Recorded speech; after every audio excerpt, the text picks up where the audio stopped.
Eventually the zombie apocalypse will happen, then you might have given some thought as to how long it would take for the zombies to take over the world. And according to physics students from the University of Leicester, it would take only 100 days for Earth to become the planet of the zombies. And after those 100 days, only about 300 uninfected humans will still be alive, so basically a real-life Walking Dead Resident Evil scenario. This research was picked up by a lot of media outlets recently, and look, it's crazy because we all know that eventually it's either going to be the robots or dragons that will wipe us out, but this topic is interesting, so let's talk about it. Here's how they came up with the 100 days thing. The students used the SIR model, a model that describes the spread of a disease throughout a population. It was used to predict the spread of infectious diseases like measles and Ebola. And according to their calculations, once a human being runs into a zombie, the zombie has a 90% chance of infecting the human. And if each zombie can turn one human a day, then after the 100 days has gone by, there would only be 273 remaining human survivors. And they're going to be outnumbered 1,000,000-to-1 by the zombies. But the good thing is, this calculation did not factor in our ability to actually kill the zombies and the remaining humans repopulating. So if you consider those things, then the chances of us surviving the zombie apocalypse greatly increases. Also, I think it depends on what type of zombies, right? Because you got the zombies from The Walking Dead, which moves pretty slow. Then you got the Resident Evil ones, where the majority of them moves pretty slow, but then you got creepy, huge zombie monsters. Then you have the World War Z I Am Legend ones, which are basically super zombies. Now, this was not the first time the SIR model has been used to calculate how fast the zombies could wipe us out. In 2015, a team of Cornell researchers figured out how fast a zombie outbreak would spread across the United States. According to their calculations, dense major populated cities would fall first, with most of them completely infected within the first 28 days. Then the zombies will invade the suburbs and the Midwest, with the most dangerous place being northeastern Pennsylvania, because that area is susceptible to infections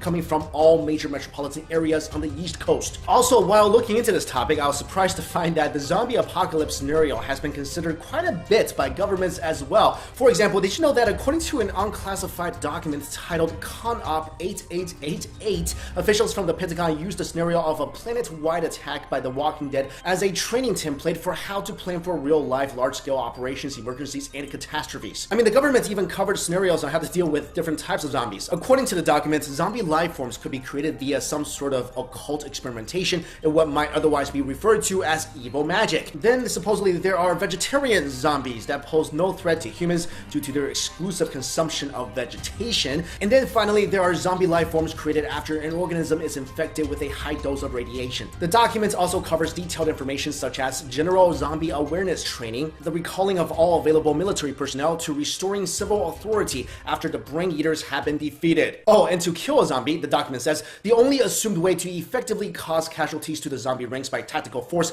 is the concentration of all firepower to the head, specifically the brain. The only way to ensure a zombie is dead is to burn the zombie corpse. I mean, for a training document, this thing lists out almost every possible scenario of a zombie apocalypse. It also talks about a chain of command from the president on down, along with the roles to be played by the State Department and the intelligence community for dealing with the zombie apocalypse. Of course, officials at the Pentagon says that the report in no way signals an invasion of zombies is on the horizon, but maybe there's something they're not telling us. Also, I do have to wonder, I mean, fine, the zombie apocalypse may not actually happen, but it's good to be prepared. But what about other scenarios like the robot apocalypse, or I don't know, Leviathan? Shouldn't we have something in place for those as well? And to be honest, the dragon apocalypse seems a lot worse than the zombie apocalypse. And I doubt Matthew McConaughey is gonna step up and save us, and I'm pretty sure we don't have any black arrows. Ooh, you know what could be worse than a zombie apocalypse or a dragon apocalypse? Think about this. What if it was a dragon zombie apocalypse? Then we'd probably just get wiped out in one day. This is also why I feel like we need to move to Mars sooner. Zombies can't travel through space, right? But maybe a dragon zombie can? Anyway, when I saw this zombie story floating around, I thought it would be a very interesting topic for discussion, so let me know your thoughts in the comments below. Let's say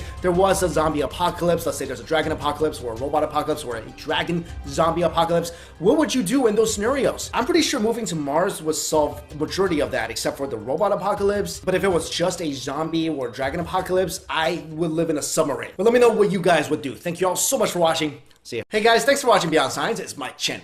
If you believe that eventually the zombie apocalypse will happen, then you might have given some thought as to how long it would take for the zombies to take over the world. And according to physics students from the University of Leicester, it would take only 100 days for Earth to become the planet of the zombies. And after those 100 days, only about 300 uninfected humans will still be alive, so basically a real-life Walking Dead Resident Evil scenario. This research was picked up by a lot of media outlets recently, and look, it's crazy because we all know that eventually it's either going to be the robots or dragons that will wipe us out, but this topic is interesting, so let's talk about it. Here's how they came up